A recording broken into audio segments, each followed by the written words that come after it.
efficient, effective, and sustainable. I probably didn't even care about those words back in the day. I care about those words now. I need to do something that I can sustain. And walking is very sustainable. It can help you turn on fat burning in balance in the right way. Gaining belly fat in perimenopause and menopause, even while eating trim healthy and doing all the right things? Feeling exhausted, inflamed, and so done with the scale? Hey, I'm Chris Honeycutt, Jesus follower, trim healthy coach, and your midlife hype girl. I believe God didn't design you to live stuck, bloated, or burned out.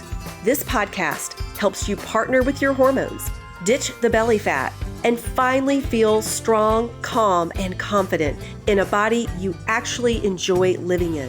Have you signed up yet for the Beat the Belly Fat workshop? This is a free 3-day live event happening in January, where I'm teaching you how to turn fat burning on in midlife without dieting, guilt, or confusion. You'll learn how to eat, move, and support your hormones so you can finally lose that stubborn belly fat. So go to getyourtrimon.com/workshop and register now. It's January 19th, 20th, and 21st. It is free, it is live, and it's going to be a game changer for you. See you there. Hello, my friends, and welcome back to the Menopause Makeover Podcast. It's Coach Chris here. Today, we're talking about something that almost every midlife woman is confused about at some point in time, and that is walking for fat loss.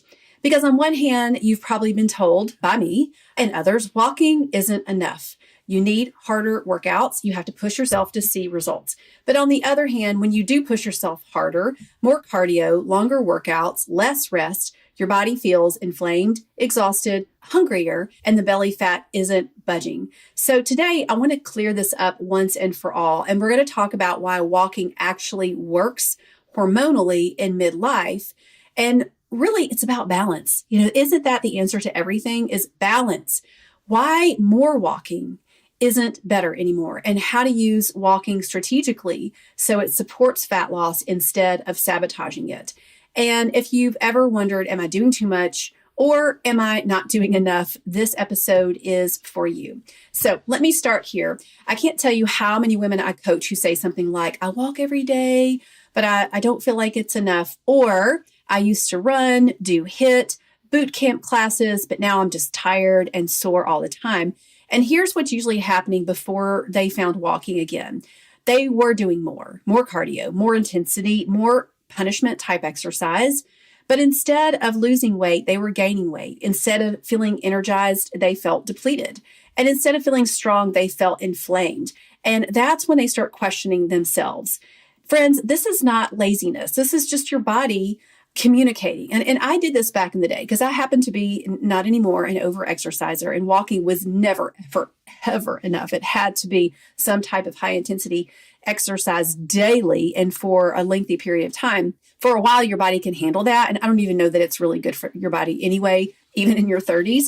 But as your hormones shift, this is not going to work anymore. It's too intense. It's not balanced. And that's what we want to bring in today. We want to bring in the balance. So let's talk science. And I promise I'll keep it simple for you. Why walking does work for midlife fat loss. Walking lowers cortisol instead of spiking it. So one of the biggest differences between midlife and earlier season is how your body handles stress. So in perimenopause and menopause, your stress hormone cortisol becomes louder and stickier. Yes, stickier. And cortisol's favorite place to store fat is around your midsection. So the beauty of walking is that walking is low stress movement.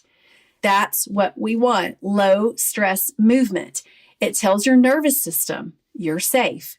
When cortisol comes down, your blood sugar stabilizes, inflammation decreases, fat loss becomes possible again because a calm body burns fat more easily than a stressed one. Next, walking improves insulin sensitivity. So walking, especially after meals, helps your muscles soak up the glucose so it doesn't hang out in your blood system and then get stored in your fat cells. And that matters because high insulin is fat storing. Stable insulin is fat burning. So that's why even a 10 to 20 minute walk after a meal can be incredibly powerful for belly fat loss in midlife. So you're not trying to burn off your food. You are helping your body use your food well. I love that shift because I used to be like, every time I'd go do cardio, I'm trying to burn off the food. It doesn't work that way. We're helping our body become more efficient at fat burning. All right, number 3, walking supports fat loss without triggering hunger. This is the big one.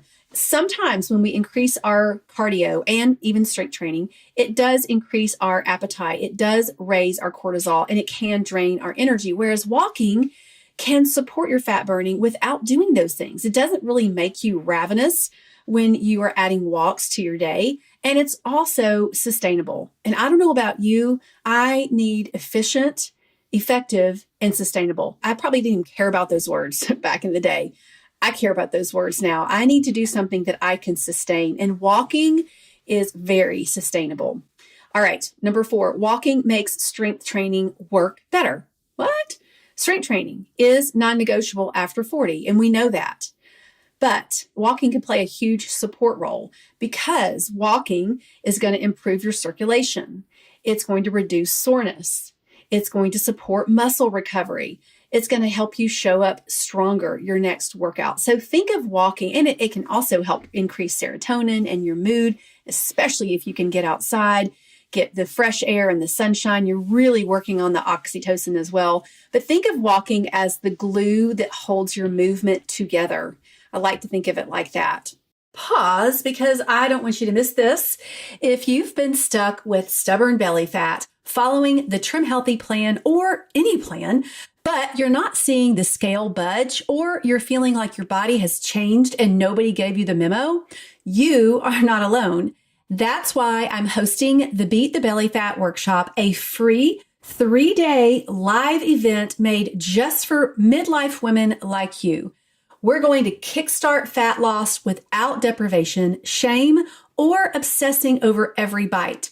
You'll learn how to eat and move for the season of life, what your hormones have to do with belly fat, and the strategies I use inside my coaching program to help women finally get results. It's happening January 19th, 20th, and 21st inside a private pop-up Facebook group with coaching giveaways and real transformation. If you've been wondering what's going on with your body and you're ready to finally feel like you again, this is your next step.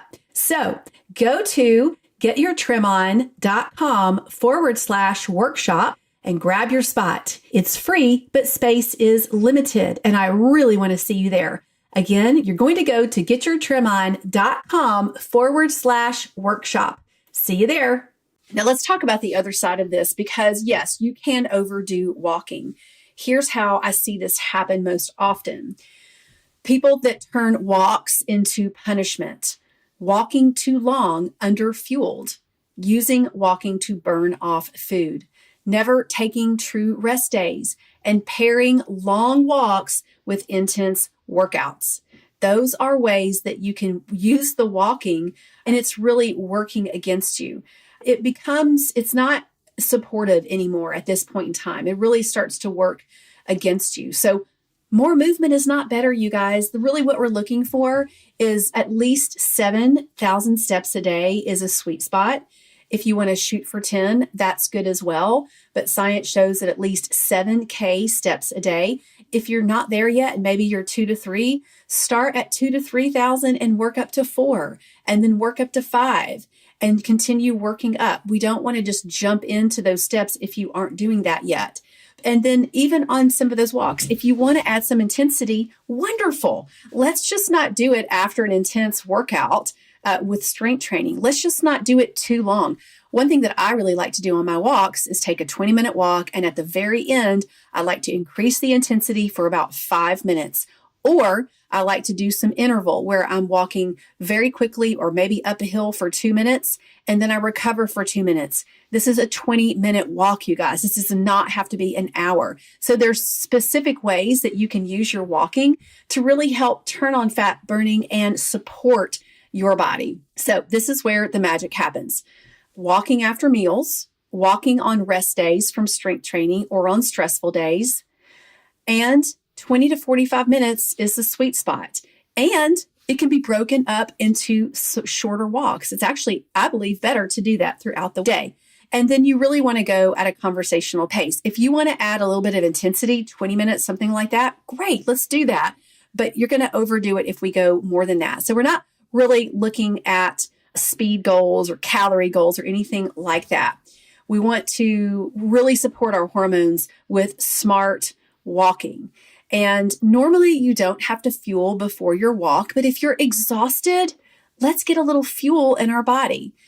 Walking after meals, if you need to wait 15, 20 minutes to digest, no big deal. Let's do that. For me, in the summer, I love walking outside and I do 2 or 3 walks a day. One of those walks is usually going to be with a vest. Another walk might just be a regular walk. And then the third walk, I might do some intensity training. In the winter, like it is now, I've got a very inexpensive walking pad that I leave in the middle of my floor so that I have to trip over it when I'm walking to my desk, so that I'm reminded, okay, 3 times today, I'm getting on that walking pad. And that's usually when I'm working at my desk all day long. Sometimes I have a much more active schedule. And if that be the case, then maybe I get on there, 20 or 30 minutes. But on a day like today, I'm using my walking pad to do snack breaks. So I'm recording podcasts today. I'm recording content for my group coaching. I'm recording social media. So 3 times today, I'm going to be jumping on that walking pad. And my walking pad goes up to 3.9. I usually keep it at a comfortable pace for me, which is about 3.5. And then I like to listen to a podcast while I'm there. Or maybe sometimes I talk on the phone, with a friend or a Marco Polo or something like that. So just want you to know that if you've been questioning the whole thing about the walking thing, it can help you turn on fat burning in balance in the right way. And if you are wondering, am I walking too much? The thing that I would look at is, how are you feeling? How much recovery time do you have? Are you exhausted or do you feel energized? Let's listen to our bodies, ladies. And it is a good thing to really plan at least 7K steps a day. If you want to take one full day off and do nothing, wonderful. Enjoy that.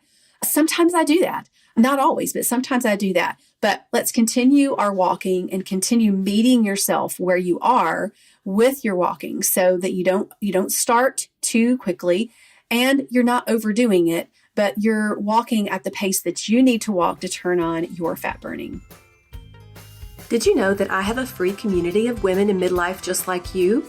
Busy women who are working hard to lose weight with the Trim Healthy plan but feel hijacked by hormones and unexplained weight gain. I share menopause tips, superfood spotlights, delicious recipes, and so much more.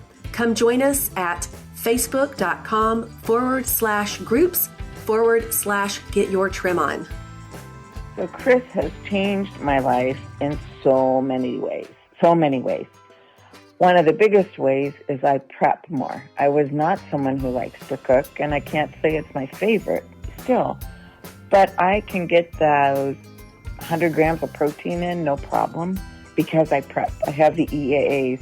I have frozen meals in the freezer. I have shakes set aside to make at any time. So not only has my mind changed, but I have this confidence in what to eat, when to eat, and I also understand why.